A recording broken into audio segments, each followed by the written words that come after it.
Now, just yesterday, Amnesty International's office in Nigeria alleged huge rights violations by the Nigerian army in the northeast and across the country. Now, this follows a series of investigations by them and a set of recommendations to the federal government. And while that's being looked into, the military has come out strong to defend itself, insisting there are no rights violations in Nigeria. Joining me now is the Chief of Military Civil Relations, Major General Rogers Nicholas. Thanks a lot, General, for joining us on the News at 10. Thank you. All right, let me just begin with what Amnesty is talking about, its position on the alleged violations committed by the military. I just run through a few of them quickly. Torture, enforced disappearances, and unlawful detention. Is this happening, General? Well, generally, in war situations, you have issues like that. You have issues like that happening. But we've not had that in the war we are conducting in the Northeast. Where such informations alleged against the Nigerian army, investigations are thoroughly carried out. We've seen the allegation by Amnesty International, and most of the allegations reported by Amnesty International has been responded by the Nigerian army. Yesterday, the Amnesty International was with us at the Army headquarters, presented their cases against the Nigerian Army. The Nigerian Army responded, and we were able to prove to Amnesty that almost all the cases reported against the Nigerian Army have been responded to by the Nigerian Army, and those found culpable were awarded various punishments. It's not a news that some Nigerian officers and soldiers were court-martialed for the offenses in the Northeast. Some of the officers and soldiers are currently serving jail terms of various years, and others were given punishments meted to them according to the laws of the military. Yes, but they did also have an issue with the way human rights abuses were brought and the way that it has been treated. And let me look at one of the recommendations that they talked about, and they said that officers suspected of human rights abuses should be brought to justice speedily. You said you have done that, but looking at the how of how it was done, did you follow through on those recommendations? Yes, the Nigerian Army, like every other system, has its own indoor ways of doing things. We operate within the laws of the country, and we also operate under the Nigerian military laws. So those who are found guilty of these allegations after our thorough investigation were charged, and some of them court-martialed, like I said, and I said that some officers are still serving jail terms in for various offenses committed, and soldiers. And some are still being investigated, and once the investigations are concluded, they too will face various punishments according to their offenses and according to the laws of the military, and where it is beyond that of the military, they will face the civil court. Yes, but the issue of military-civil relations in situations like this usually come up. How do you think the military can carry on its functions without having such abuses or allegations come up all the time? Well, currently with the coming on board of Chief of Army Staff, Lieutenant General T.Y. Buratai, we have engaged the services of the National Human Rights Commission. We are also collaborating with the Nigerian Bar Association and other civil organizations in trying to make sure that we operate within the confines of the law.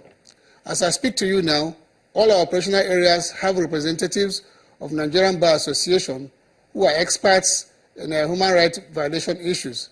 They collaborate with us, and where there are such issues, they are reported to the Army, and immediate actions are taken to resolve that issue. Following that, the Chief of Army Staff also established the Office of the Human Rights Desk, which is under my office. We've established that, and we expect that people with various complaints and should forward their complaints to that office so that we can sit down and look at them critically and investigate the allegations where possible. And if we have to carry further actions, we'll refer them to the appropriate authorities for further investigation. So people can access the office. Is free. The office is in the Army headquarters under Department of Civil Military Affairs. We can also get to us through our email, which is ahq.dcma@army.mil.ng.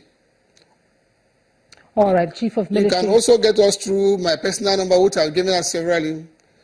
080-340-36932. That's my personal number.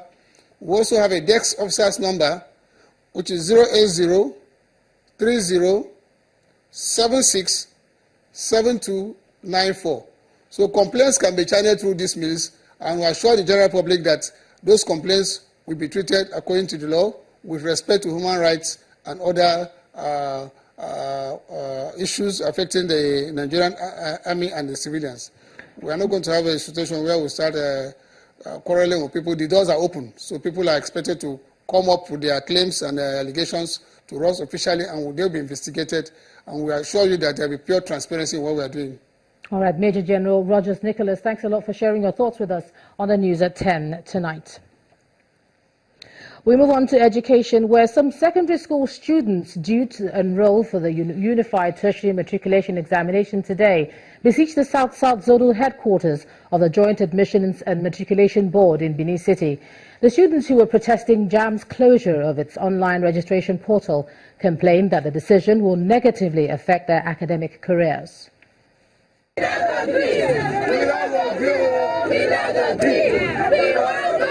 Secondary school students besieged the zonal headquarters of the Joint Admissions and Matriculation Board, JAMB, in GRA Benin City in protest over what they call JAMB's infringement of their rights to education. I want to buy my form. They are telling us there that we should go and learn work. Yet they do say children are the future of tomorrow. If there's no JAMB form, there's no tomorrow. We need our form. We need our rights. This protest will not just stop here. We are ready to continue until the day the JAMB will be conducted. We are going to disrupt until we are given extension for us to register. Some of us here, our forms are online in some of the CBT centers because these CBT centers are very, very few in Benin City. From on the 15th, they were already short of scratch card, which is not supposed to be so.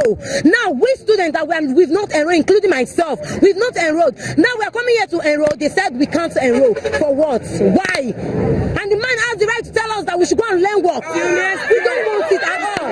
The protest attracts the attention of the Public Complaints Commissioner of Edo State, who coincidentally was passing by. The matter seems to be beyond the scope of this JAMB office here. Like I said, I will take it up with JAMB office in Abuja.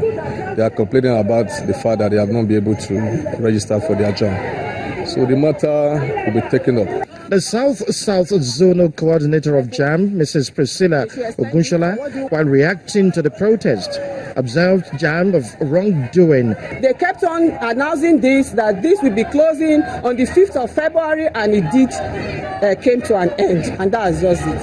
The Sabah CAF people thought the way they used to have it, the way they will go and look for access code and get these candidates registered, they were hoping to get such opportunity, which never came this time around. That is just the problem. Let's call a spade a spade. Having made the point clear to the students, they may be left with no other option but to wait till the next enrollment.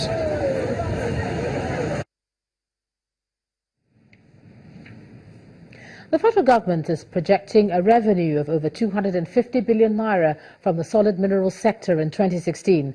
The projection was made by the Minister of Mines and Steel Development, Dr. Kayode Fayemi, at the Budget Defense of the Ministry in Abuja. Now, he said the ministry is putting measures in place to block revenue leakages and generate more money. This is the budget defense of the Ministry of Solid Minerals. Members of the Senate committee expressed concern that previous revenue generation from the sector has been poor, and there is nothing to indicate that there will be a change this year. And they need. But the Minister of Mines and Steel Development assured the lawmakers that appropriate measures have been put in place to ensure that revenue is not lost. This is a sector that can generate 250 billion at the minimum. If we cooperate, if we focus, and we do all of what we have outlined here. Away from the Senate, the House of Representatives Committee on the Federal Capital Territory held a budget defense session for the FCT minister. The lawmakers urged the government to pay attention to the state of infrastructure in the satellite towns.